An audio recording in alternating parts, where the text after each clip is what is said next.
will take a few seconds, but the good thing is I've got Facebook working now, which was not working before. Uh, so let's see if that obeys. So we got YouTube, and I don't know what's happening with some of these sites today. It's a little. I heard Apple was crashed, or Oh, something happened, which you have to wonder. Yeah, Apple.com, which of course, around the world we're looking for hacking with all of what's happening yeah, with yeah, Russia and yeah, yeah, yeah. There's a the lot happening at the moment. cyber warfare. Yeah. Yeah. So let's see. Um, People can see you. People can see me. Here we go. Okay, good. Let's. I always take a minute or two for people to check in, and I always make sure I'm watching on YouTube because a few people. Okay, good. Let's stop the sound. A few people only watch on YouTube, so I have to always Okay. keep that keep that chat. But we should be good. Celine is here. How are you, Celine? And Alan Gowa is here. How are you, my friend? Thank you for Alan. stopping by. Yeah. Oh yeah, you know Alan Gowa. Yeah. That's right. You just met virtually. I love it. I love it. Uh, well, okay. Well, ladies and gentlemen, and there's at least one of each right now as people log in. Um, wow. How do I introduce Renee? Well, I think I wrote an introduction that I thought came close, but he's a dear friend. He's a musician. He's a composer. He's an author. Just a creative person. I don't think there's. He paints. He does photography. He's a parent. So he's done creativity in so many different areas. René van Commenée. Did I pronounce it right? That's me. Yes, René van Commenée is You very pronounced it right. good, Andre. I practiced We it. Good. both we Good to both see have you, a my friend. difficult How? name, isn't it? We don't have That's we true. both have a How are you difficult doing? name. How are you? I'm very fine. Yes, thank you. Yeah, And you too? doing good. I I am. I'm in between tours, as you know, and I often have this I can jacket see on it. because it's Yeah. nice. But I'm going. I'm in between tours with Pat Metheny and his trio, so I'm in that period of I'm working every day. Actually, I'm doing some. Um, how do I put it briefly? I'm doing some programming. I'm doing Uh-huh. some things for the keyboard setup and some. We use a bit of software. We use MainStage, so I'm doing a bit of that, and then just kind of getting all my things ready that I need to tour with. So I'm in that headspace of in between. Yeah, yeah. Um, but And you are are you only mhm. the technician for Pat, or you do more? uh right now. I'm the technician for the keyboard department. So Okay. I take care of yeah. We have a grand piano which I don't do anything except test it, and You then don't we tune it. have I don't tune it. We have a a few other keyboards, Hammond organ, and a few other synthesizers, and I get it all set up and get the software going. So Oh, that's yeah, great. so I hope to see you, and we're gonna be what in Utrecht? Yeah, I saw it. End of Yeah, May yeah, something. in May. It would be nice. So Yeah. I hope to see you there, and I have to start with a couple topics we'll come back with, but first off, for all of us, I know I speak for everyone when I say, wow, we hope that this aggression, this insanity from Putin. I don't even want to say Russia because there's beautiful, peaceful people in Russia. I Yeah, have friends in absolutely. Russia. So Absolutely.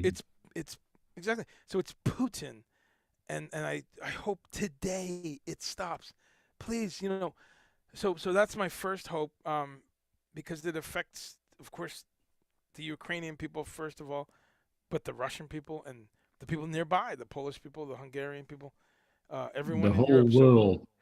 and it keeps exactly The it whole just world. Absolutely. Yeah. it starts where I'm saying, but yes, it envelops. So I hope this is over literally today. Um, so talk to us a little bit about. Tell people where you are. First of all, you're in Netherlands, and you were born in Yep. Netherlands, right? Yeah, in Amsterdam, the famous Born. Amsterdam. That's I great. was an Amsterdam street kid, so they call it. You know, the rough streets of Amsterdam in the early 60s. Yes. So, but I went to Utrecht when I was a teenager. Okay. And in between, I moved to several places in Holland. And 5 years ago, I moved to a beautiful area in the middle of the nature in Holland. Very few people know we have Okay. beautiful nature parts here, and that's called Apeldoorn, Yeah. which is called the Veluwe. Oh yeah. So I was able to buy an old bakery, and I turned the bakery into my visual and audio studio. So it's a detached building. It's fantastic. I'm very happy here.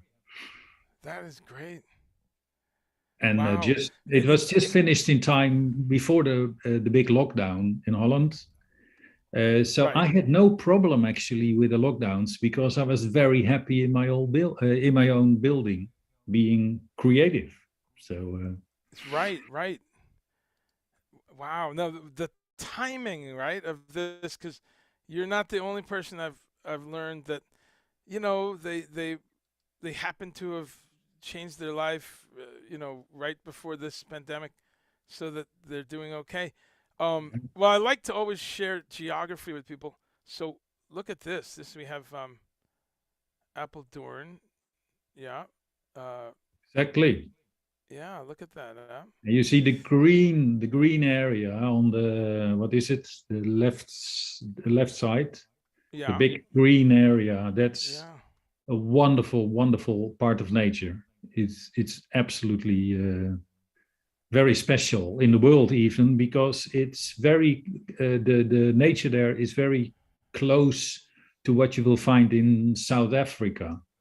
Oh, interesting. I wonder if that's why Dutch colonists enjoyed Probably they yes. picked South. Let's Who stay knows? here. Let's stay here. Okay, so Apeldoorn, and just to pull back and show people where we are.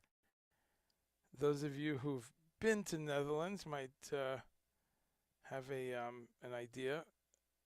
Uh, oh, not far from Utrecht. And Yeah, it's yeah. an hour from Utrecht. Okay, and not how do you say Nijmegen? Nijmegen? Sorry, Nijmegen. Uh, Ah, yeah, Nijmegen. Yeah, I know that Nijmegen. one. Nijmegen. That's a But wonderful city. yeah, but this gives people perspective. So that's where we're speaking with René. He's not far from the North Sea there, and just to put in perspective, um, wow. So okay, so you're born there, lived there, now live in Apeldoorn. Yeah, When did you start playing music? on a very young age, actually. I this is a funny story because when I was I even remember it, about 4 years old, my parents had a record from a gypsy violinist. And I loved the record. And I always, how you say it, imitated. So, you know, I played it. I had a violin and I played the records and I played the violin and I played the violin for the whole family, you know, doing concerts. Right. And I loved music on this young age already. And I loved performing for people.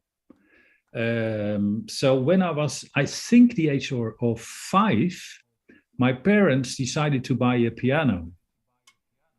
Okay. And we had a private teacher inside. And when the piano was in there, the teacher came there. I remember this very clearly, which is very strange as the day of if it was yesterday. And he wanted to test me behind the piano. And then he decided I was too young because my fingers were too small, my hands were too small. And he was afraid it would not develop in the right way. So my parents bought a piano, thought that I would be the pianist in the family, but he said it was not a good idea. So my older brother, who is 2 years older than I am, was asked to come, and he was the right age, you know, he was 6 or 7. And he actually started to study the piano. He still plays the piano, by the way. He became a keyboardist. I started my first bands with him, the prog rock groups. I started with my brother. Sure. But a year later, I was old enough to do the piano. So I started lessons at, I think, 6.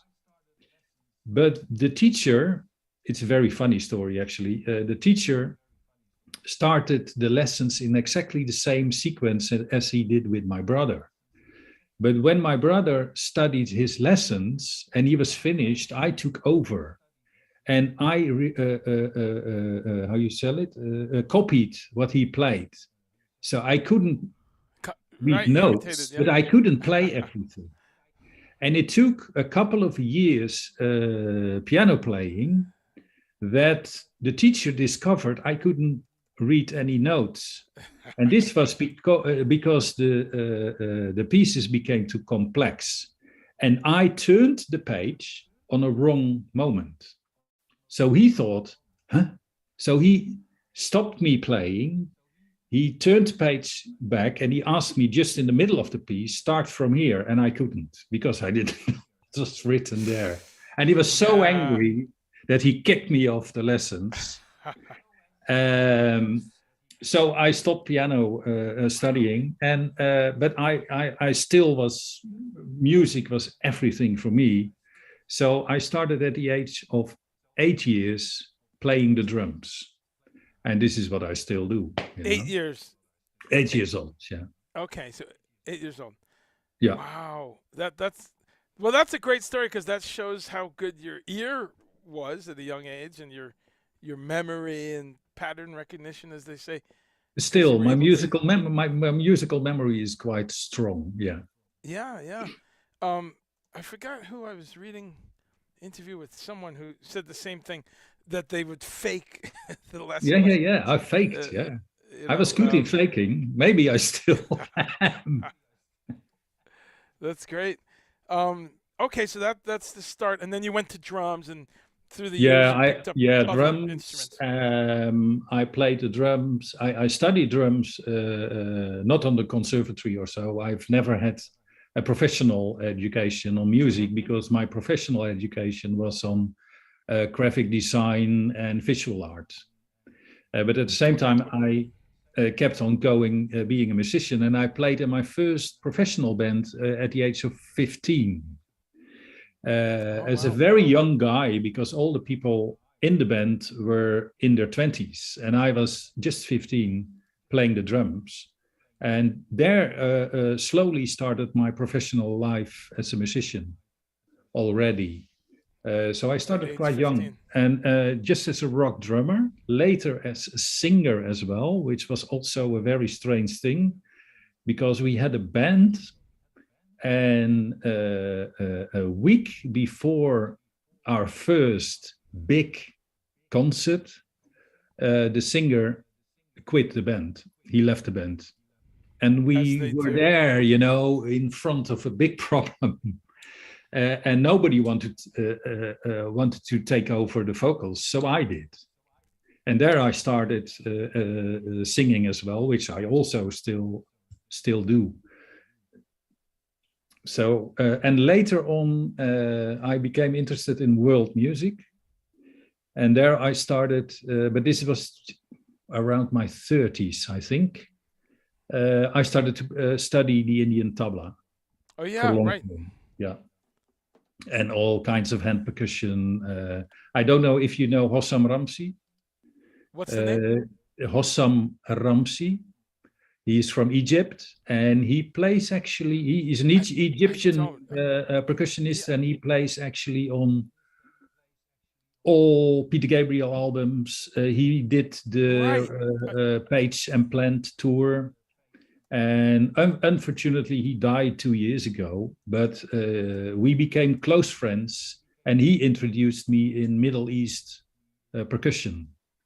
So I did a lot of world music on percussion. Yeah, that's. When you said the name again, I said, I've seen that name, but I couldn't tell you who it is. But yes, of course, it's coming back from reading credits from yeah, like you said, various Peter Gabriel records, etc. Yeah.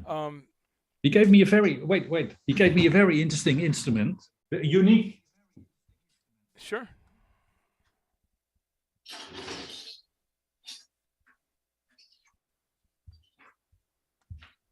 I'm so happy I have it because now he died a few years ago, and he once gave me as a present a signature rig, the Egyptian tambourine, with his mark in it, because it was the plan to produce these Egyptian tambourines with his signature, but it never happened. Wow. So this is there are two in the whole world. He has one, or he had one. I think his son has it now, and I have one. Yeah.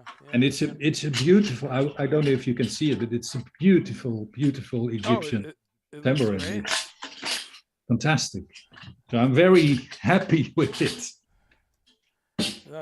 That's a great, a great keepsake and a memory of working with him.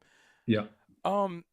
And yes, of course, one of the things I'm going to share some music for people, and you're a percussionist. You play everything: keyboards, stringed instruments. Yeah, a lot. Stuff. Let's put. I'm going to put a link first of all of your Bandcamp. So, and then we'll talk about that. And I also recently learned how to do the accent. So I can need that for my name as well, yeah. But let's look at some comments. And, of course, put any questions you have, folks. We're going to talk a little bit about René's history and talk about his music and talk about food, of course. But Celine says would be nice to visit the Netherlands one day. Yeah, amazing place. Benny Rodriguez, tra! What's up, Benny? Good to see you. And Scott's here.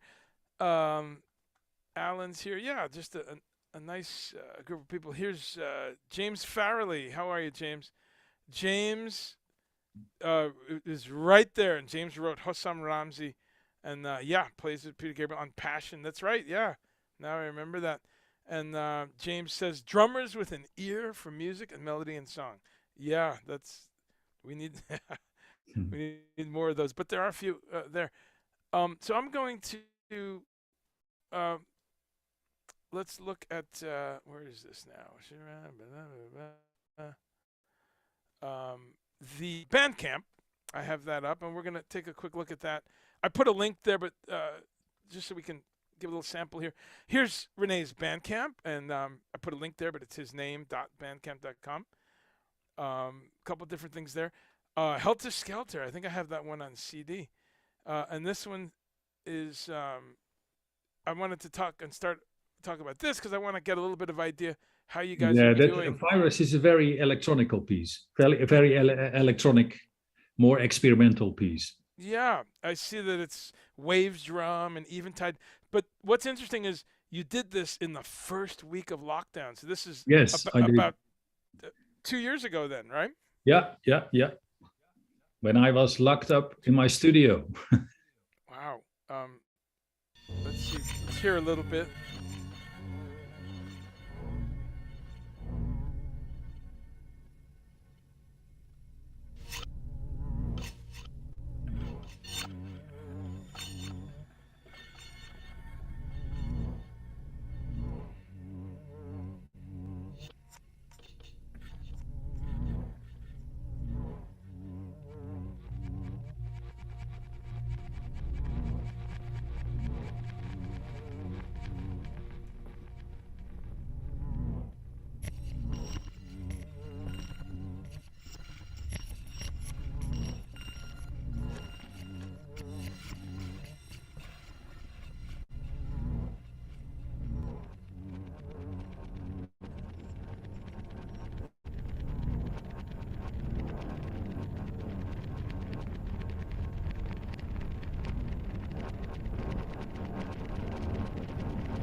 Wow, that's great, and of course, right in my wheelhouse of my favorite type of music.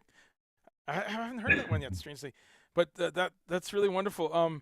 And it's a wave drum with some processing, right? Is that what that? Yeah. Live processing with the Eventide.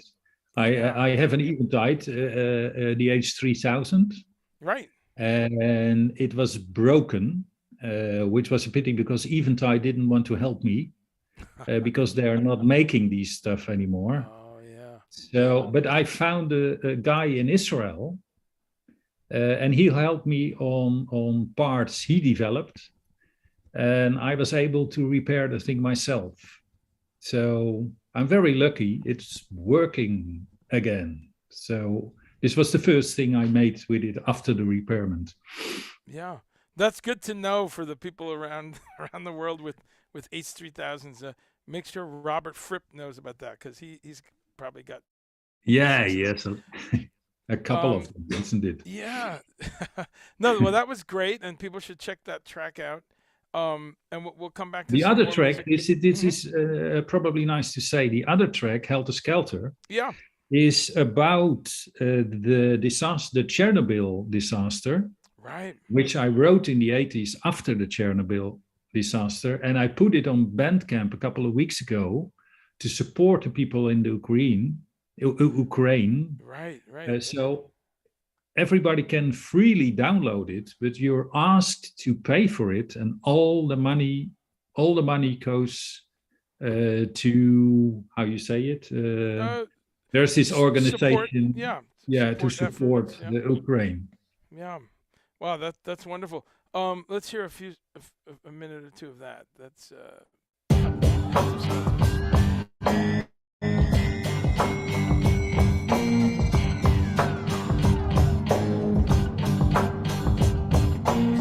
This is the anxious day, the day that couldn't come. Why don't they tell us some more? Do they know what's going on? I saw the news again. Second atomic pile collapsed. The end is near today. Or is it not as bad as some say?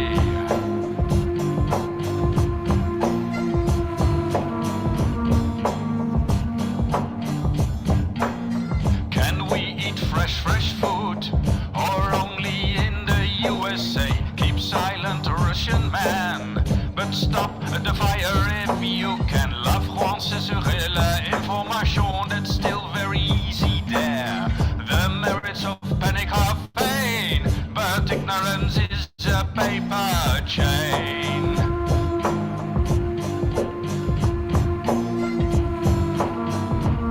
Wow, infectious beat and Yes. groove. Yeah, I love it. I thought, and I thought I had that title. I'm wrong. I don't know this one because I have a couple of your Yeah. CDs.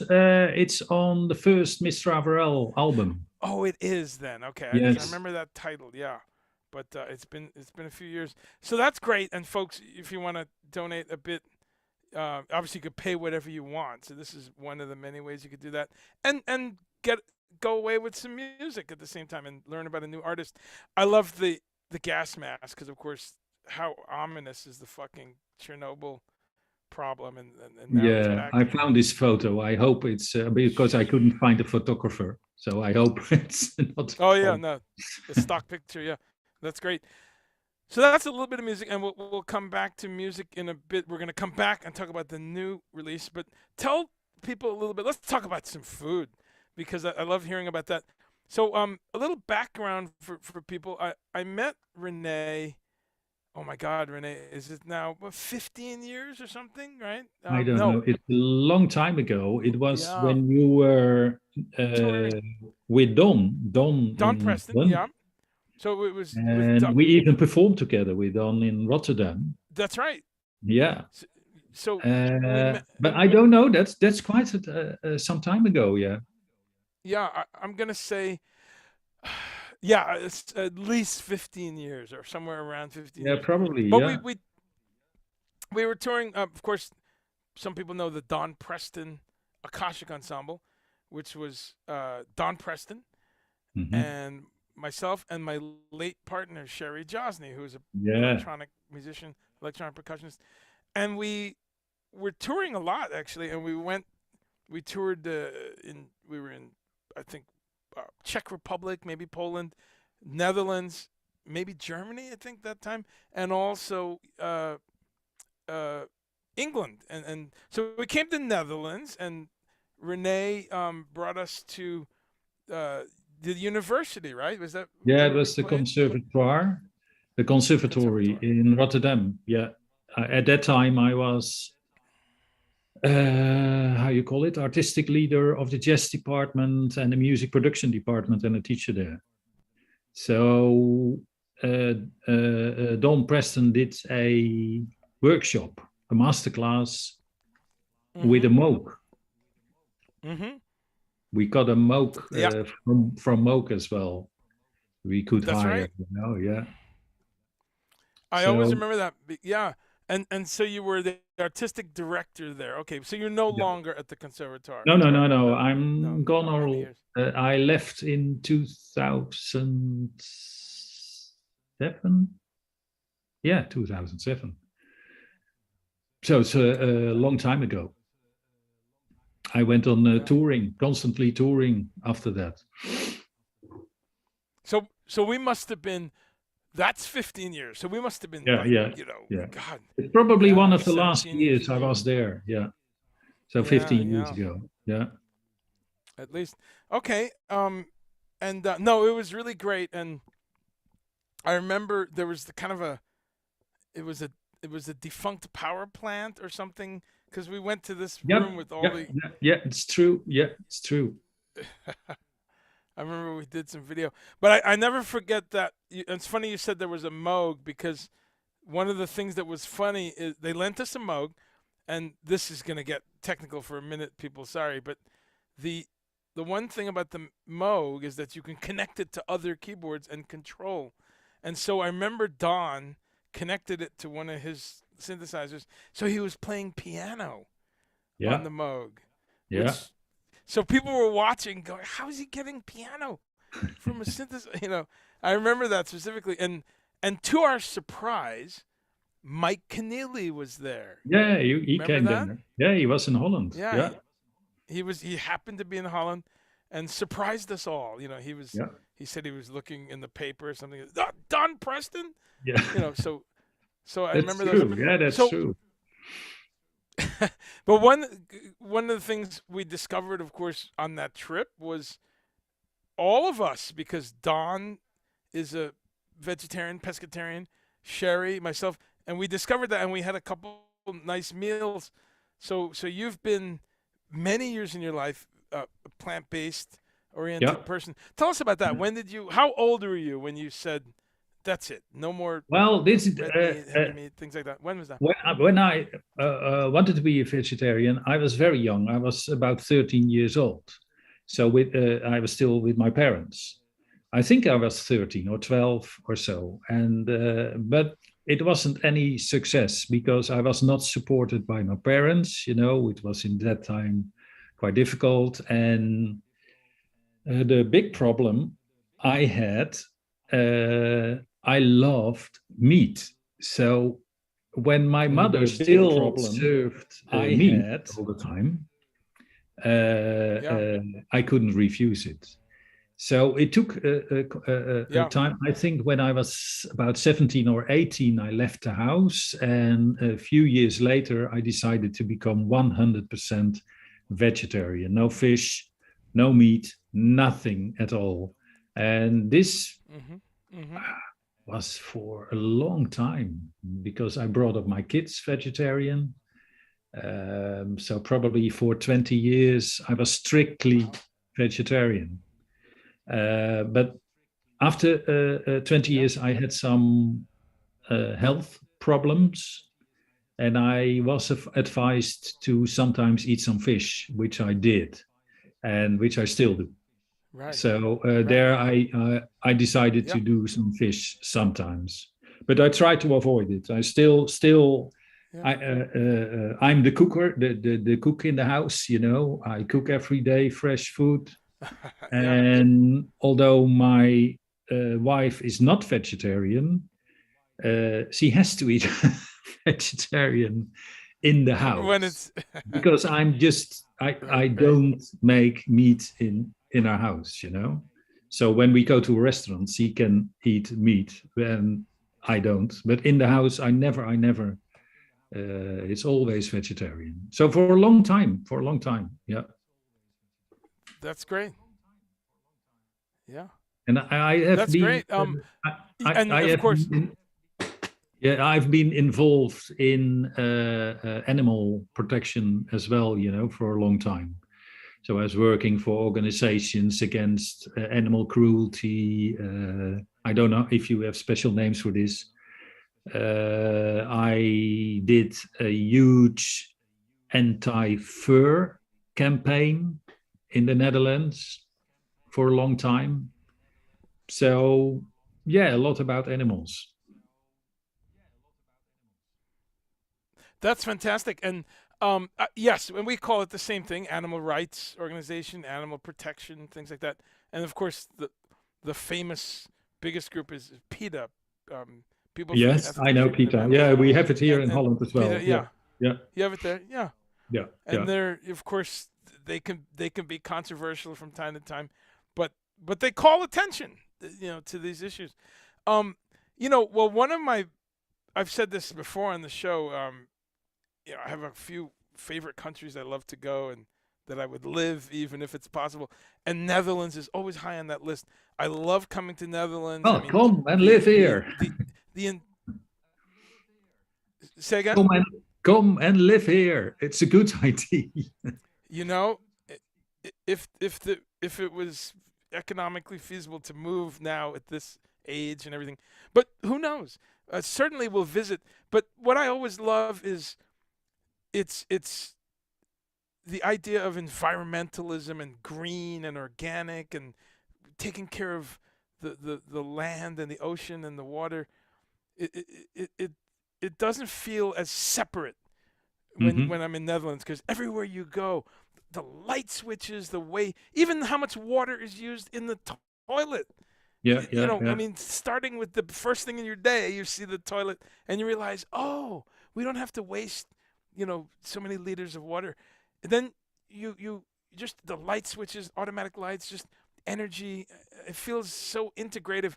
Also, you have 4 or 5 or 6 garbage containers outside, right? You Yeah, have we have. glass, Yeah, brown yeah, glass, yeah, paper. Compost? Do you have compost they pick yeah, up yeah. too? We have. Some Yeah, cities. yeah, Wow. yeah. It's all So separate. talk to Separated me here. about that. It's Separate. yeah, it's quite good in the Netherlands because they are working on the environment, and we are living in a very small country with a lot of people. So you have to do extra things because otherwise it's impossible to live here anymore.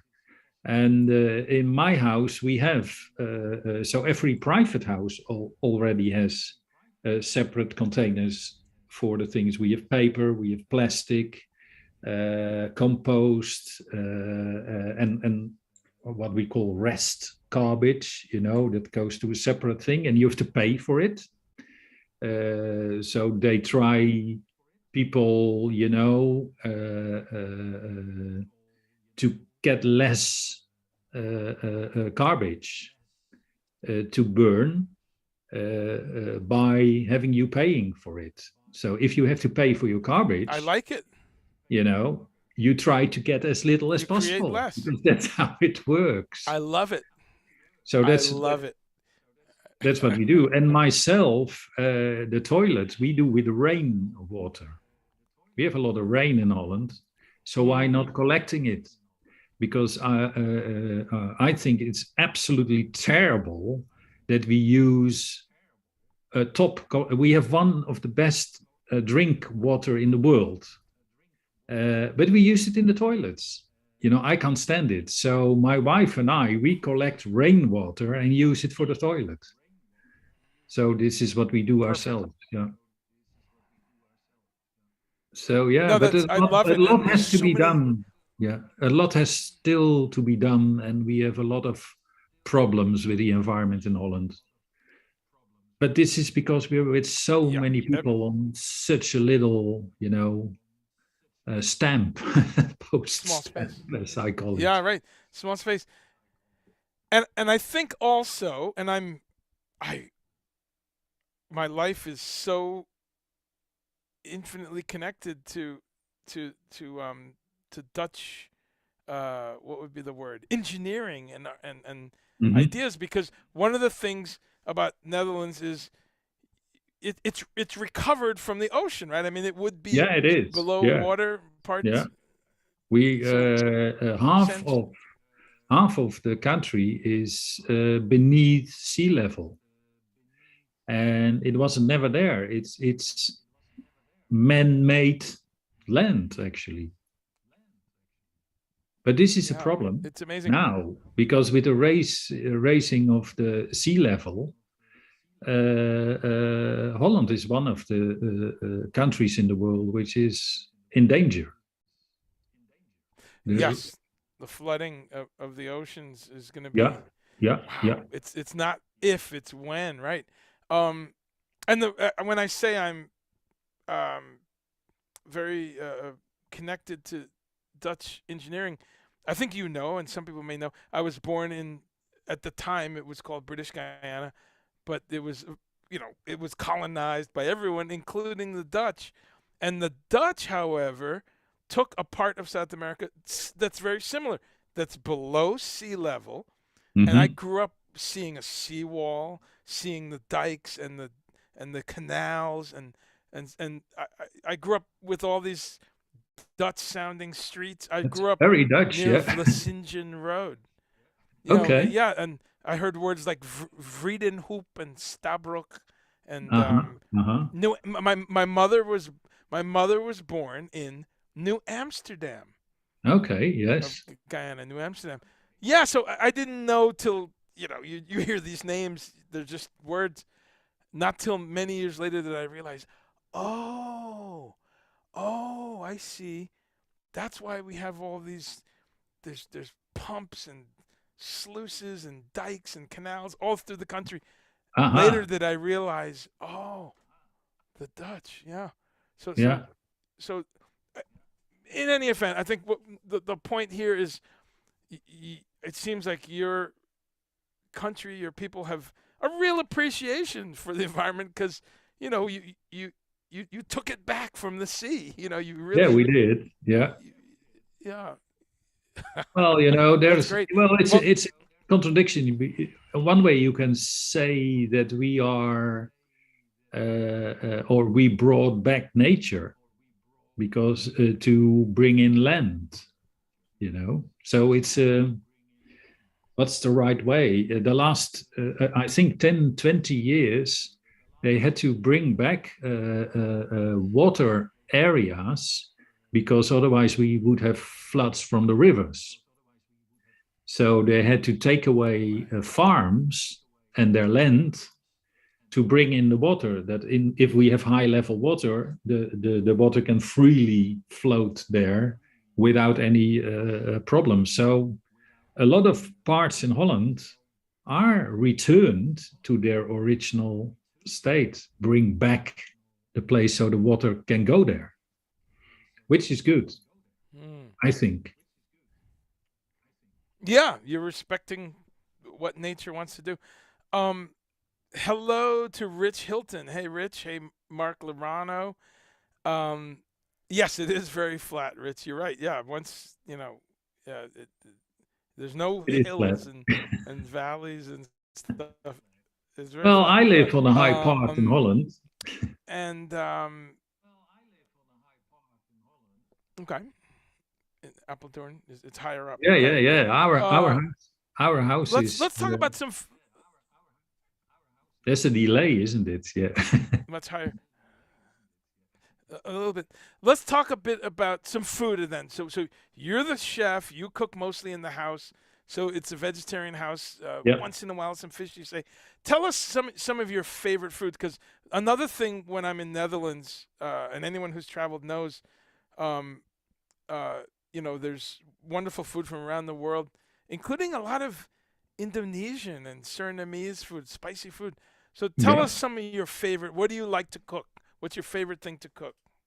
Well, that's several things because I like Indian food, but this is also because I did this Indian classical music studies, which also brought me into India and learned their food, which I love. Suriname food, I love it. You know, the roti pancakes. Oh, yeah, very difficult to make, by the way. But I do love Italian food, for instance. I think Italian food is absolutely Italian pastas, etc. I just love it, and you can make it so nice vegetarian. You don't need any other things than vegetables there. So that's what I like. But I like spicy food, but I can't eat it too much because it's not good for my stomach. But I like very spicy Okay. food. I do But you like sometimes. it. Yeah, yeah, I love it. That's Which and but the fact that we have spicy. the fact that we have this Indonesian food and Suriname also has to do with the past and the colonialism. You say? Colonialism, imperialism, yeah. Um, well, wow, that we could do a whole discussion just on colonialism, which I think about on a daily basis because we have a shower curtain, right? You know that term, right? Shower curtain in the shower, and it's the map of the world, and so Okay. every day, a few times a day, I'm thinking about colonialism. We just put that recently, but now I look and I just look at what the English did. They're the first and the worst in terms of how many places they have went in, and but there's a trade-off, of course, because I think I'm pretty well educated, and part of it was I went for a few years to English type schools, so it's a very painful. I'm not saying that excuses years of murder, torture, rape, slaughtering, slavery. No. But likewise, the Dutch. Your history is very brutal. South Africa and what happened in Indonesia and parts of South America. So it's. But you raise a good point. The food and the people have come to Yeah. Holland for many years now, to Netherlands. So it's there's a beautiful. I love how much Indonesian culture that you do see in Netherlands, and it's very integrative, and a lot of people have been there for centuries now. You made so spicy food, Indonesian food, Surinamese food. People should check. I'm gonna share a picture too. You shared this picture to me. What's this? This looks like Today. delicious spicy. This is So this is Italian. Okay. So, but how can I? Is it eggplant? Eggplant, you call it? Yeah. The green. Yep. Or And- zucchini, courgette. And this is gnocchi. You know gnocchi? Oh, yes. Yeah, I can see the gnocchi there. Okay. And there's some tofu-like stuff inside. Okay. And is And there spinach or tomato, something? No, there's no spinach. No, Yeah. no, there's this The other. green- But I really don't know how you call this. Yeah, it's like a gourd. It looks like it's zucchini, or you call it courgette, maybe. In Yeah, England. courgette. I don't know what it's called. Yeah, is it courgette? Yeah, very similar. Yeah, And so that yeah, for us, courgette, that's yeah. like zucchini and stuff. Well, it looks great. It looks nice and a little spice and tomatoes and stuff like that. So that's It worked that's well. great. It was nice today. Yeah, it was nice. It was a good dinner. worked. Yeah. Because of I needed to make some what I call fast food. So this is my fast food. It goes in the oven, right. and then I can make it quite quickly. So finish quickly. Yeah. No, that's great. No, well, I always tell people, especially people looking for vegetarian food, spicy is always a good idea, of course. But Surinamese and Vietnamese food, it's funny. No, not Vietnamese. Sorry, Indonesian. You don't see that in the U.S. that much. In fact, I remember searching in New York City, and there's one place, which is Oh, yes. maybe there's more now. Someone could Uh-huh. correct me, but which I thought was funny because in New York you have 1,000 Thai places, 2,000, or I don't know, some number. You have 1,000 Middle Eastern. You have every cuisine: Italian, Chinese. Yeah. You have Senegalese, And it's very close to Kenyan, Indian. Ethiopian. You have many. This is nice, by the way. Yeah. Ethiopian. So it's funny though.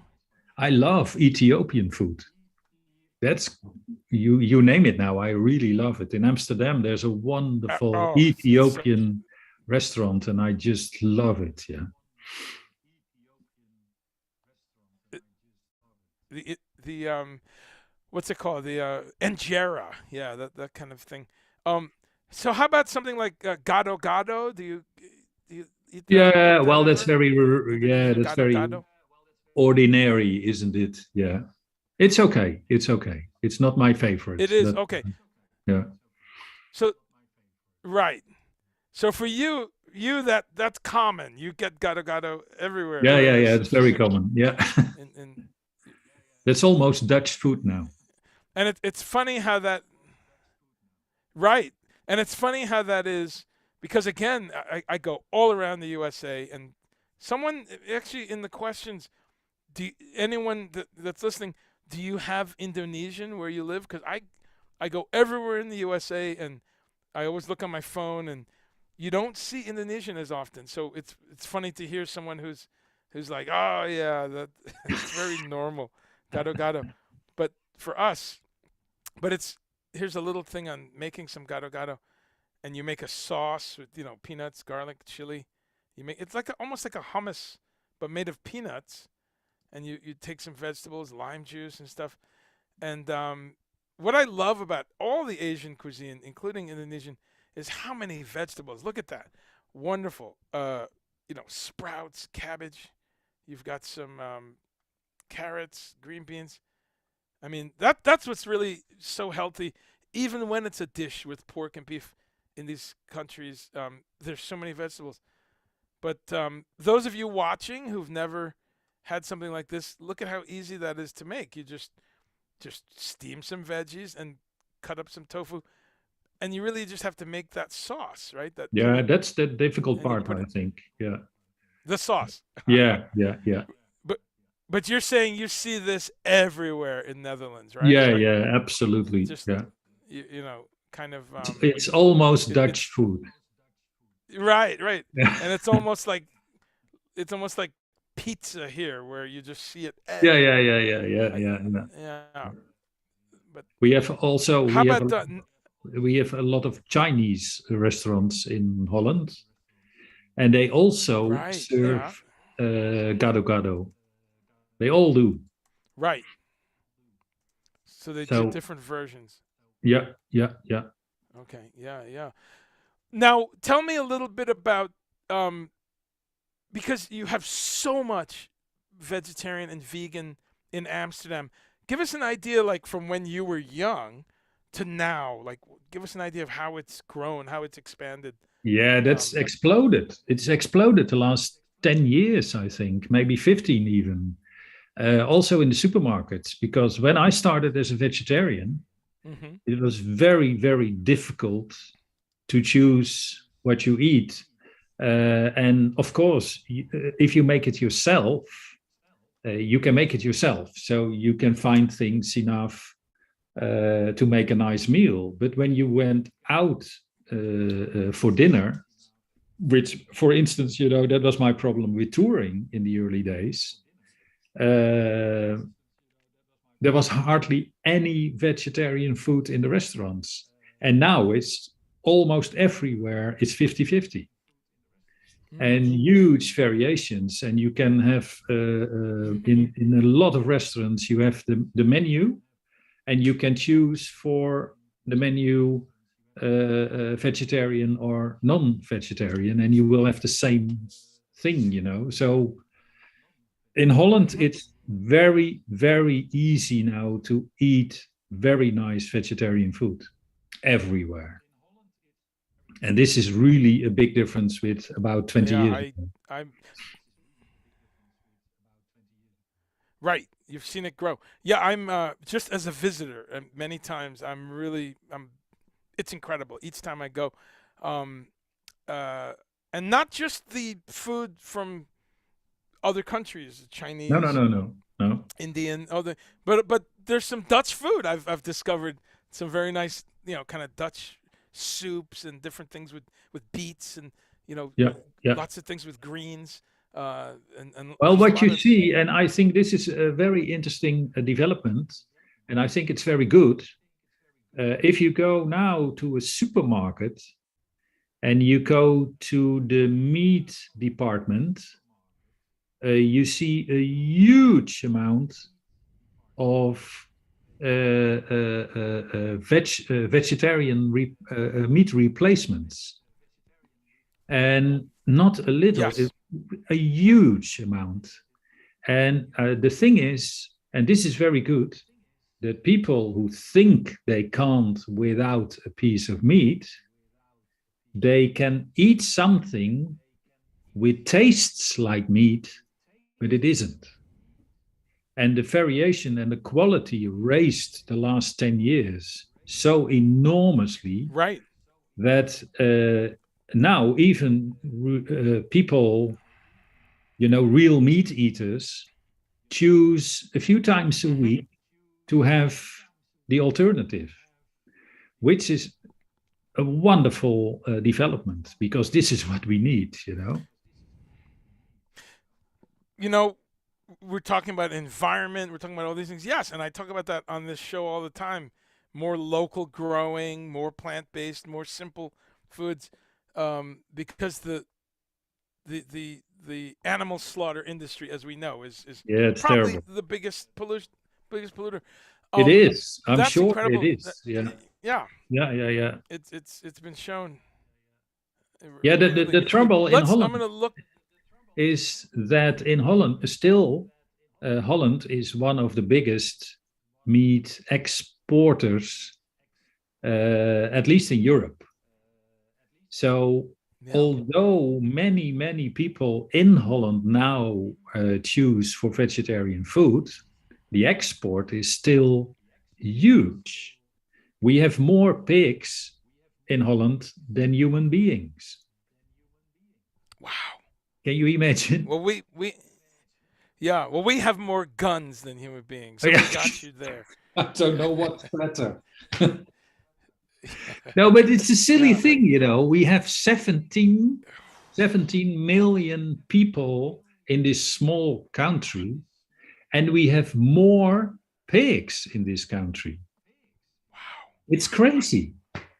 It's terrible.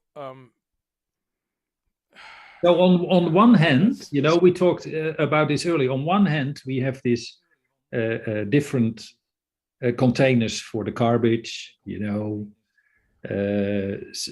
We are very aware of environmental things. We try to develop it. But at the same time, we have the biggest pig industry in the world.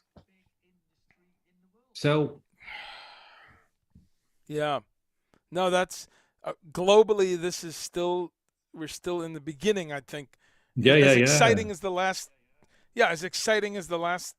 20 years, certainly the last 5 years has been. Yeah. We have so much work ahead of us.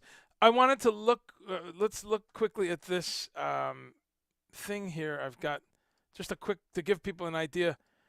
Netherlands and now you say Holland interchangeably with Netherlands, or because I've learned. This is interesting. You ask it because nobody knows. The country is called the Netherlands. Yeah. And Holland, many people call it Holland, but Holland is how you pronounce this? Provence, provincie, a state. Like a province, okay, province, yeah. And we Yep. have Northern Holland and we have Southern Holland. And in the area of North Holland is Amsterdam. And in the area of South Holland is The Hague, where the government is. Right. And this is Holland, actually. But it's a part of where the you are Netherlands. now. You're in. I'm not in. I Right. don't live in Holland. I live in what they call Gelderland. Oh, okay. That's another area, but I live in the Netherlands. So the country is called the Netherlands, and Holland is just a part. It's a bit like England, you know. It's the UK, and England is only a part of England. It's exactly the same, but everybody calls it England. But it's not, you know. You have Scotland. Yes. So it's the same, actually. Yeah. Right. Great Britain, and people get confused. Great Britain, UK, England, Wales, Scotland. Yeah. Okay, to clarify.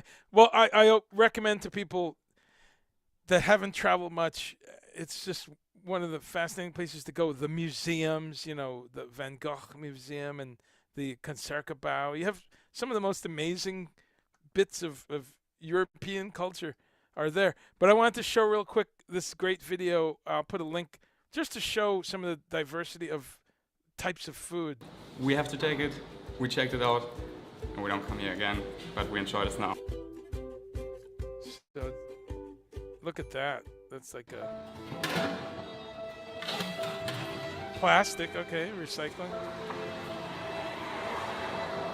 It's so wasted, so much land to write this thing. Welcome to 2018, where you get an even Domino's vegan pizza. Look at that.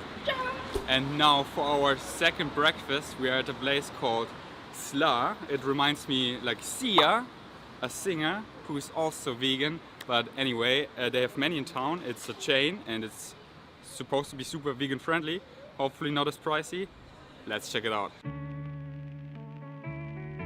They got some actual silverware and some free water. Here we go.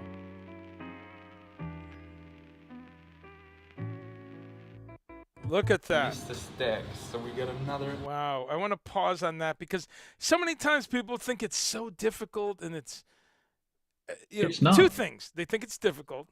Yeah, not. Also, though, many people think it's boring. They think you're going to eat celery sticks for the rest of your life. Look at that, right? Not necessary anymore. No, and you know, the variety of food that's out there. And as you're saying, you know, you cook all these different things. Here's one more meal I'll show, and then we'll go on to some music. Some kind of a burger with the. Yeah, this is another. We got some juices. Cheers. Cheers, buddy. And then Jan, he got this crazy burger. Yo, what is this? Danny McChicken. These sweet potato fries with guacamole and all stuff that is good together combined. I got a salad, which looks quite healthy. We got some more sweet potato fries, and we got the no tuna vegan Salmon. I don't know, salmon. So let's dig into this. You want to take a bite of your burger? Tastes exactly like chicken. Like chicken? Yeah.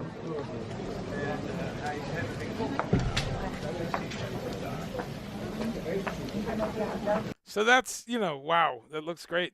And as you say, what's very popular is And we some also of got these. some snacks, corn cakes and some lentil cakes. Have you heard of that before? I got brown rice cakes and lentil corn cakes. How cool is that? Puffed lentil. So anyway, I'm going to put the link for people. This is, you can find on YouTube if you just punch in any city and vegetarian or vegan. But again, Amsterdam, everywhere you go. Now, isn't there's like a falafel chain I remember, right? What's it called? Not Mao's? Is that? Oh yeah, Mao's? something like, I don't remember. Yeah, something like that. Yeah. Yeah. Falafel is great. You know, you have all this. Oh, you have the best fries and the best falafel. I mean, maybe your fries and the fries in Turkey. I'm not sure, but those are the two best anywhere on earth. So I applaud the Dutch fries are incredible because they're very fresh. The potatoes. I don't there are think the very good. the Belgians are Um, happy with what you're so that's saying. some favorite. I don't. That's true. They're supposed to be, but um, the uh, that's true. The Belgians are supposed to be the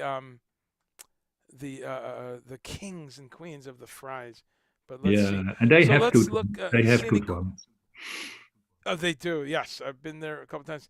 Any questions for Renee? Put them here. We're going to look at the new album next. But Celine says, awesome way to make eggplant in the oven. Yeah, perfect. Haven't seen. And Celine, you're from Turkey. Some of the best fries I've ever had in my life. Istanbul. Wow, those fries. Just, I'm still dreaming 10 years later. Uh, um, uh, let's see. So Celine says, haven't seen any in Florida yet. I'm not sure what that is. Celine, moving to the Netherlands. There you go. So we have at least one person moving, Renee. So there you go. Welcome. Let's see. Any people? Yeah. We'll put you in touch. Anyone? Any questions on YouTube? James says, and more cow. LOL. Yeah. Well, add more cow. But don't kill them. But yeah, have the cows peacefully on the field. James, food ambassadorship I'm doing. Yeah, well, thank you. I love it, and I love traveling, and so food brings it all together. So we're going to talk a little bit now about this new album, this new release, I should say, because it's not a record. It's not a. It's just different, right? It's a So trash. here it is. It's called PAPOOSE. It's really a treasure. Yeah, and it's a very unique piece of art because it comes in a matchbox. Look at that. And it's this company called that I'd like you to tell us about, called Match Books, and they do books. Match books. So beautiful release. Look at that, folks. Tell us about this a bit, and working with David Jackson, how you came up with this package. Yeah, David and I are working on a new album, a full-length album. I don't know if do you know our live album Batteries Included? Yes. It's quite popular, I can say. People liked it very much. It was an album from live tracks we did from our live shows, actually in the early 90s. And Batteries Included was released early 2001 or 2, I don't know exactly. Okay. And we always wanted to do a next album, but we both were too busy. David's touring a lot. He is very popular in Italy, plays with a lot of bands in Italy. Van der Graaf, there was a reunion of Van der Graaf with David. Right. So I was touring all the time. So there was and he's in England and I'm in Holland, and still there's the North Sea in between. And although it's very close, it is a kind of difficulty you have to overcome. It's not easy, you not go for one day to see each other. To travel, to travel. So we really had to plan. And although we worked a lot together on albums from other people, like Judge Smith, you had in one of your Weird Music shows. That's right. We were both on quite some albums of Judge. I was in the Judge Smith band with John Ellis and the old Peter Gabriel and Vibrators and Peter Hamill, guitarist. But now with the lockdown, we both were in our studio and we talked about it for years. So we decided this is the time. We have internet, so we can communicate, we can send files over. Let's start an album together. So we did. And he came then with, we sent stuff over and, hey, I have this, listen to it. Can you do something with it? Shall we do something with it? Right. And he came with a very basic MIDI track. Okay. which was he made in New York, I think in the 80s, maybe 70s even, 76. He composed the melody when he was touring with Van the Graaf Generator in America. So he was in New York in a hotel room. He composed it, but he never made something out of it. He made it as a MIDI track. He used it once for a solo show, and he sent it to me, and I immediately liked it very much. But I thought, because normally we make an instrumental album, saxophone and percussion, and I thought this is a song, and I immediately had an idea of vocals. So I sent him. I returned the track, including vocals, but without lyrics, this jabber, we call it. So I just jabbed some. Right. And he liked it very much. And there was a whole story. It's printed on a document in the matchbooks. How this song was developed in the 70s, because he just had his first kid, Jake. And he was missing his young wife and his baby boy while he was in New York, and they were in Italy. So I thought it's a very good idea to put your story in the song, make lyrics out of it. So the best thing to do was to call the best lyricists in the world we know both very well, and that's Judge. So I phoned up Judge. I told him the story. I say, please call David, because he can tell you the story better, but can you make lyrics out of it? So Judge liked the story, liked the song, liked the melody. So he wrote the lyrics. He sent it to me. I changed the lyrics to fit it more with the thing I had in mind to sing. Returned it to Judge. He made it better English, because I'm not native English, And so we developed a song. And then we decided, since this is a song and the rest of the album is instrumental, maybe we should do it separate. And we thought it's a good idea to use it as a kind of, do you call this a warming up for the album? So I had this crazy idea. Right, that's perfect. And then I had this crazy idea of putting it on a USB stick, because CDs, it's difficult to sell. Vinyl is expensive. And how many people really like to buy a single on vinyl, And I knew this company, Matchbooks, who they are making books in a matchbox. So I phoned them up and I said, what about the idea of doing a record in a matchbox? And they thought it was a brilliant idea. Wow. So I developed a whole idea about, so I had to find a company who could make a USB stick so small it was fitting in the box.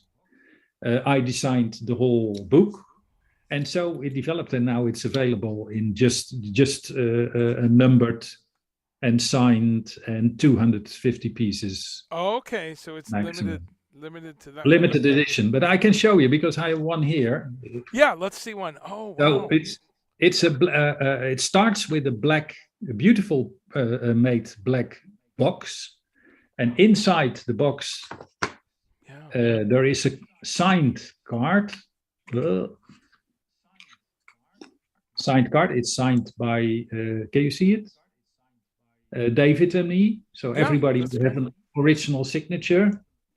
And underneath, there is a matchbox in the black box with a mini USB stick, also black and printed. I don't know if you can see it. I don't know where. Yeah. And then there is the match. Just barely, yeah. The matchbox. And in the matchbox is the booklet. So you open it up. And you have the design in a 20-page harmonica book inside Wow. the matchbox.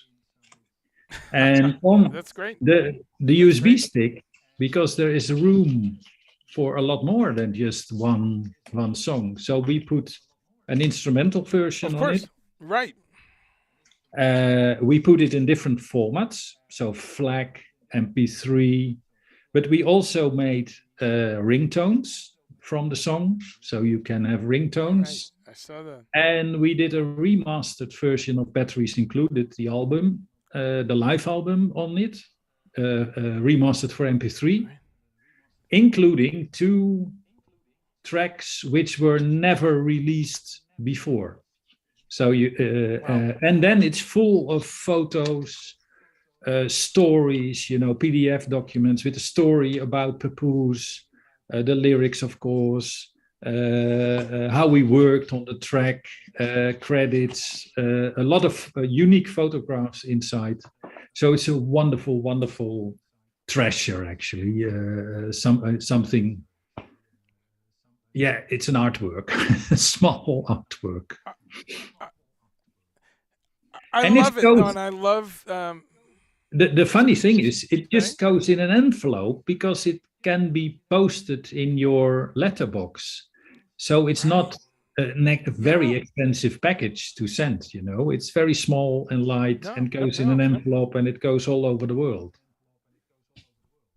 I It love reached- it. It reached Russia even today. I had a mail from a guy who bought it, and he is in Russia, and we were afraid it would never arrive because of the situation, but it did. Sure, but It's it there. arrived. That is great. And that's better than well, war let's see music. here. Yes, it always is. Let's hear a little bit.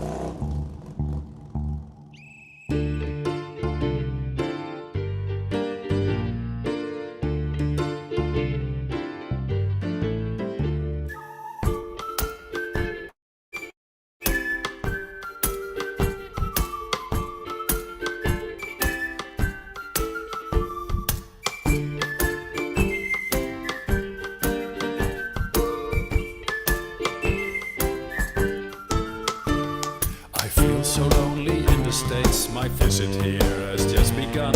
My wife is in Italy with a little newborn son. I tried to reach her in a different time zone, but the phone connection here is just no use. I think she's riding on a Harley Davidson with a little baby in a land of PAPOOSE. He takes after his mother, although he is very small. He seems to be quite fearless, not like me at all. I miss my little tough guy, my dear daredevil wife.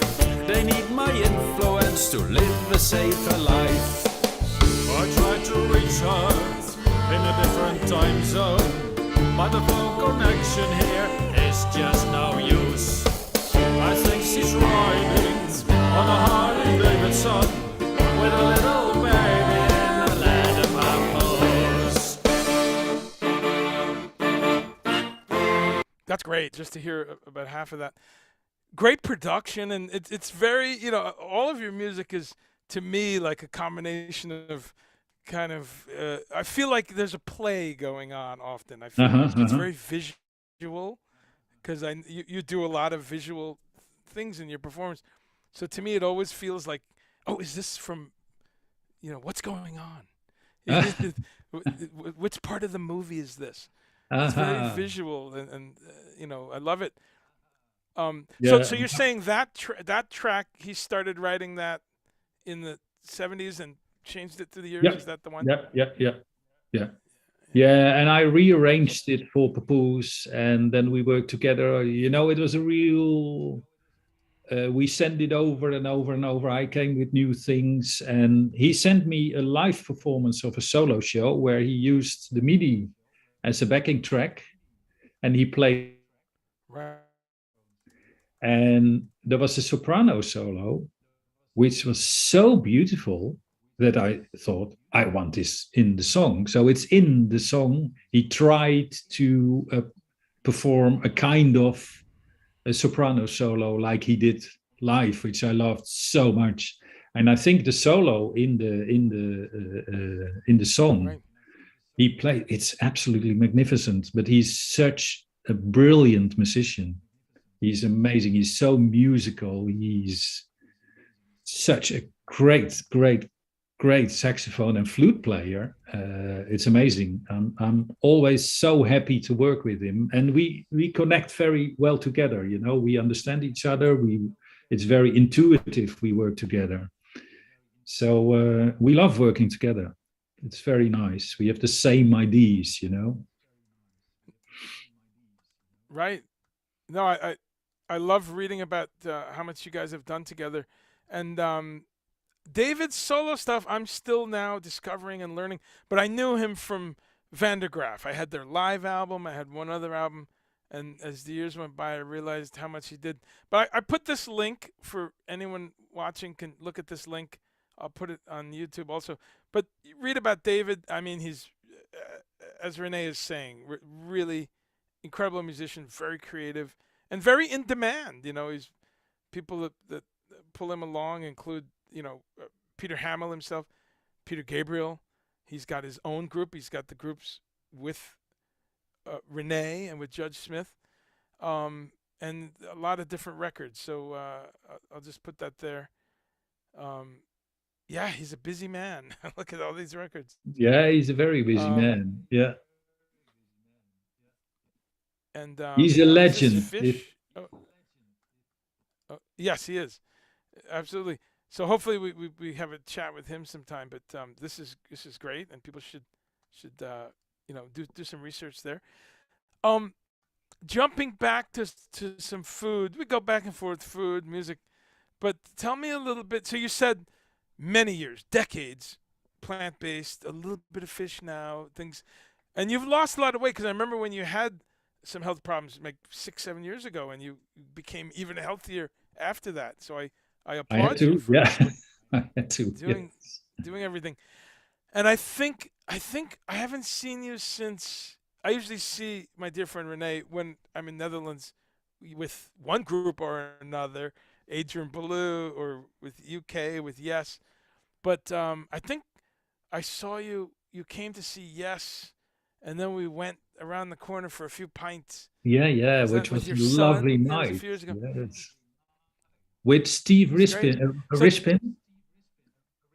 Yeah, good memory. Rispin. Steve Yeah, Rispin. yes. Wow, good memory. And my son Steve was there.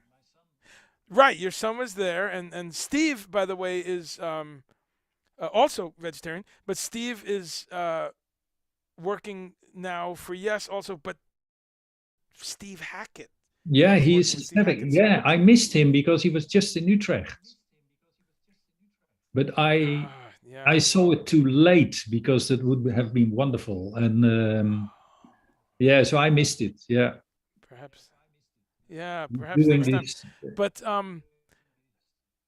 Steve. now you said Steve- with your son. Yeah. Now I wanted to Say say again. Steve Hackett is doing this second out Genesis tour, which is The great. whole album, yeah, right. Yeah, the whole album. Oh, a classic, a classic. And Steve Hackett, another plant-based person for many decades.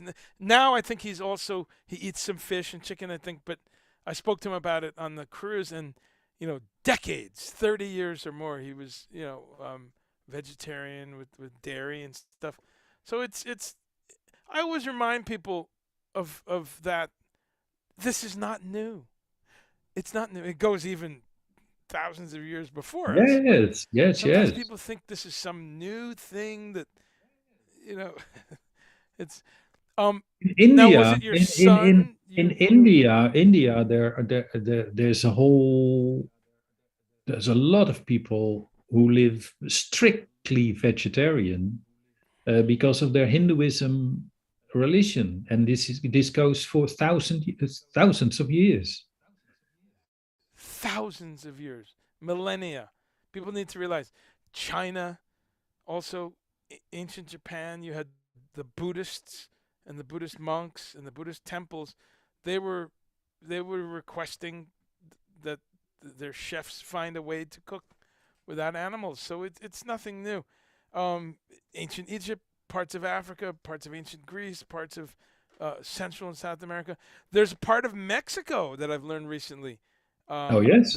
That Mexico is huge, of course, and just like any other country, some areas they eat a lot of fish, some they eat a lot of more root vegetables and hardy things, some they eat more animals. But there's a part of Mexico I've just learned that was very much plant-based, because of the temperature and the topology and whatever. So no, it's nothing new. Your son as a kid, was he vegetarian? Was that Yeah. I have a son and a daughter. Yeah. And they So are that's- and they both started. raised vegetarian. So both are, they never have eaten meat since they were born. But my son. So still. No, Yeah. my son, when he was a teenager, he started to eat meat with his friends. And it was okay, I thought you have to do it yourself. Yeah. So he again started to eat much more vegetarian. So he now hardly eats meat. He's not a strict vegetarian, but he doesn't eat meat a lot. Very rare. Yeah. And but my daughter, and she is 31 now.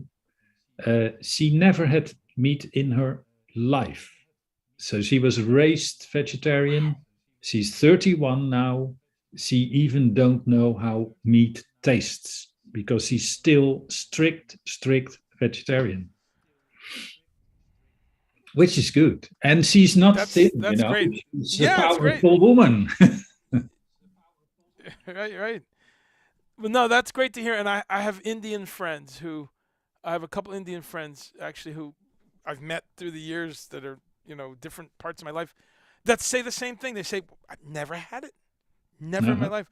So that's a lesson a few lessons from what you just said.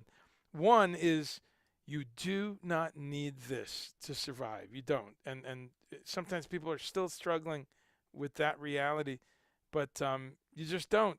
Number one. And number two, I applaud you because you're exemplifying that by respecting your child and or family members and saying, hey, you do what you need. I'm not going to, because some parents would have said, no, you have to do this. You got to do this. Yeah. And then they might have been negative. I love that.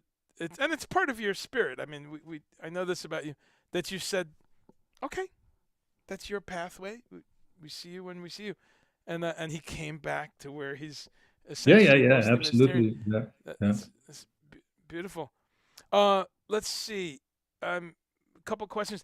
A couple comments. James Farley is saying Middle Eastern cuisine recipes in vegan. Oh, absolutely, James. And if you punch in, to me, the modern cookbook is YouTube. It's incredible because you can. I love food. I love cooking. I love looking at recipes, thinking about food, and everything is on YouTube. In other words, if you punch in, vegan massaman curry or how to make cashew cheese or how to make anything vegan, a stir fry or whatever, French onion soup, things that are traditionally with meat, someone on YouTube has instructions. So to answer your question, James, yeah, if you just go on YouTube and say hummus recipe, baba ganoush recipe, dolmas recipe, any Middle Eastern things, tabbouleh, whatever it is, sure. And the ones I just mentioned, all vegan. So Middle Eastern cuisine is very, very friendly to vegan. In fact, the only dairy you usually see is feta cheese. That can easily be left out. And now there's really good vegan feta cheese. So if you like Middle What's Eastern very food, nice, very nice from the Middle East is a recipe with spinach, chickpeas, and yogurt. and you can eat it with bread. And it's absolutely fantastic. I make it regularly at Just home. those three things. Normally you can eat it with meatballs, but you can leave the meatballs out. And you can also make your own vegetable meatballs, meat. I call it meatballs, but it's not meat. Sure. From beans. You can make these beans burgers. You can make balls of it, and you put it in there, and it's absolutely delicious and very healthy as well. Very easy these days to and your own have hummus, these different things. So we've got the new album. If you make your own hummus from chickpeas, and you put it on white bread, hummus, and yogurt with paprika. We call it paprika. You know it? Mm-hmm. Powder. Same word powder. Yeah, we call it paprika also. Yeah.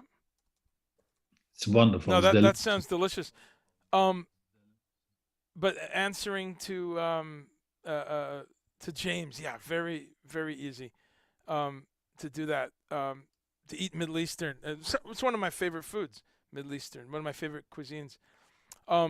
But again, I can't say enough how friendly this country is to. Well, it's friendly. The people are wonderful, but how friendly it is to a healthier diet. And really, it's one of the things I dream of is getting there to eat. Oh, my phone is ringing. So let me remove that. Okay, sorry. That was probably ringing in the system. So we're almost going to be finished in a few minutes, but I wanted to make sure we covered, we said, we talked about the new album. We talked about a previous album. We have some links for people. And we have your website, which people should check out. And your website mainly has the PAPOOSE release, right? At this moment, the website is only PAPOOSE. Yeah. Okay, but that is the current project until you come up with a new album that's coming. Yeah. That's fantastic. Is there any shows planned? No, not at the moment. Because of the lockdowns, everything was down. It's very difficult to start up again. Also, financially wise, it's really difficult to get things on running again. And the theaters here, at least, are now booking the big acts. They know we have full house because they need the money as well, because they were closed for so long. So it's very hard to start up live again. But at the moment, David and I are working on a full-length album. We hope to have it released this summer. I'm working on a new Mr. Averell album, but that's maybe for the next year, early next year to release. So, and I hope to do some other visual art shows as well. That's great. That's great. The other. Yeah, to be coming to Europe in about a month is wow. We're nervous because we're seeing numbers in Denmark, in Germany, in England, and also Netherlands, right? Slightly going up. What's the feeling right now? For the numbers are the numbers are very high. My son just has it now. He has just caught COVID. I don't know how you call it. The family of David's family has it. So it's spreading because they, all restrictions are gone. So everything is open. Everything is the old normal way. But we had a big carnival in Holland. Many people. So it races. But the virus which is going around now is not that heavy. It's more like a heavy cold or a light flu. So I hope it stays like that, then it wouldn't be a problem. Yeah. There is another problem that's, here. I don't know how it is in the States, but we have a very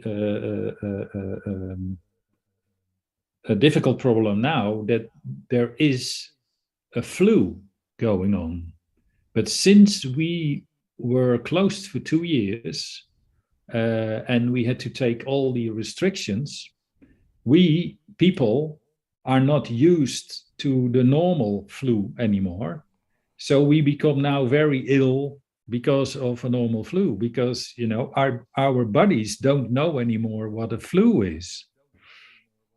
So that's the big thing now. Actually, you become more ill from the flu than from COVID at the moment. Yeah, a logic thing.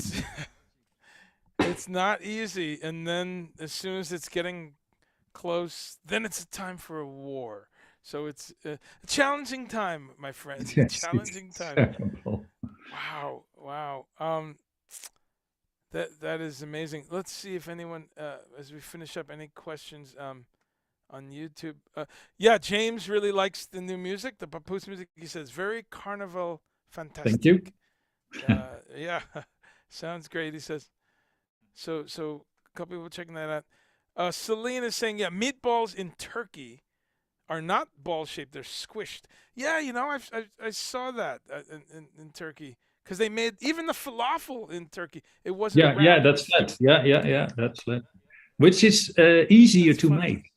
It's easier to make at home because you don't have to put it in a big pan with oil. You can do it just on a flat pan. I prefer the flat ones. Yeah, they cook quicker and. Yeah, easier. Yeah, that's kind of wow. Well, no, this has been great to see you again, man, and talk about food for this time and food and music.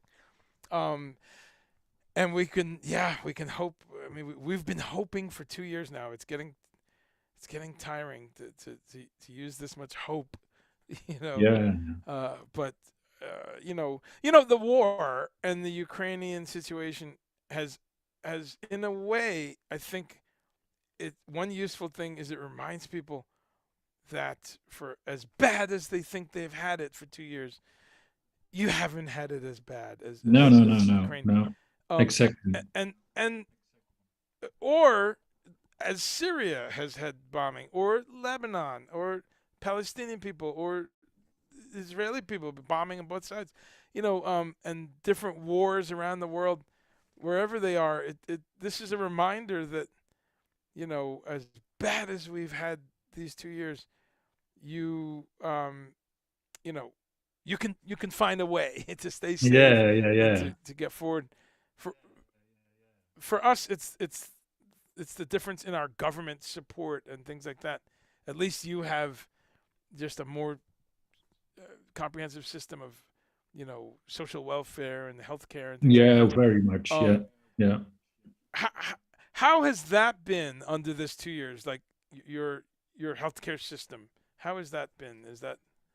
Yeah, the healthcare is okay, but the problem with people like me, like independent artists, we couldn't get any financial support. So it has been very, very, very difficult for artists because we didn't get any support, Right. People from companies who had to stay home or companies closing, they had their money. And this is well arranged in Holland. It's very wealthy here. But for people like me, who can't afford an insurance, we are completely independent. It was quite hard because there was no money. The last 2 years, there was no money. I really relied on the few projects I had in between. In the summer, luckily, I had a big project in Belgium. when everything again opened up. So I Mhm. did a huge performance there, which was with good money, so that helped. But now it's difficult. I'm probably going to work 2 evenings a week in the kitchen of a restaurant Wow. because I need, the bills Sure. No, kept I'm. going in. So probably for a while I have to work in a restaurant for a couple of days in the week now, which is okay because I'm Yeah. very happy to work in the kitchen of a restaurant from a pasta, an Italian restaurant. So it's okay, but it's a strange. I never Okay. did this before, but I really had to decide to do this. So I hope it's going on because I Yeah. need it actually. And so, yes. And so at the beginning, then there was support, but then it stopped after Yeah, I had some time. in the very beginning there was 3 months of support, but the trouble is that the taxes now mostly take it back from me because my wife has a job. Bye bye. Yeah. So okay, That's so. So yeah, but that means they take the taxes. Yeah. Wow. No, every country has a different little, uh, you know, story on how this is working out. But um, yeah. The yeah, trouble we're going this is through. very bureaucratic thing in Holland, and this happened me. My workspace, my building has the same street number as the house we live in. And because of this, Hmm. I didn't get any support. If my Right. old bakery where I work in was at a neighbor's house with their number, I would have been supported financially. But now, just because it has the same number, Just street number, nothing, you know. Nobody understands why, but this wow. is Okay. how it's arranged. Bureaucracy. Yeah. Yeah. Well, hopefully that can be fixed. Well, anyway, I'm healthy. Well, I'm very Renee, happy. thank you so much. Yeah. So it's okay. That's what we have, right? Health, seeking happiness, and then making music, I right? have I my mean, own. I you have know, my own studio, my own visual studio. We have internet. I could work with David on a whole new project. I'm not complaining at all. likewise. Yeah, yeah. I have my Likewise, bees. sitting in the studio. I have my own bees. I'm a beekeeper as well. We have our own Oh, garden I with didn't know that. vegetables. We have our own chickens for the eggs. I bake my own Wow. bread. So what more do I need, Andre? What an inspiring way to finish and remind people, the whether the glass is half full or half empty, you have a glass, and you should have gratitude and think about, how can I make things better, but also what Renee is saying, like look around and be thankful for what you do have, and that sounds like a really comfortable situation. Well, I hope to come visit in Apeldoorn sometime. Uh, Very Let welcome. me make sure no one on YouTube. Yeah, and I hope to see you in with the Pat Metheny concert in next month or Yeah, May, would be whenever it is. nice. Yeah, We'll be in touch. I Absolutely, check when it. absolutely. But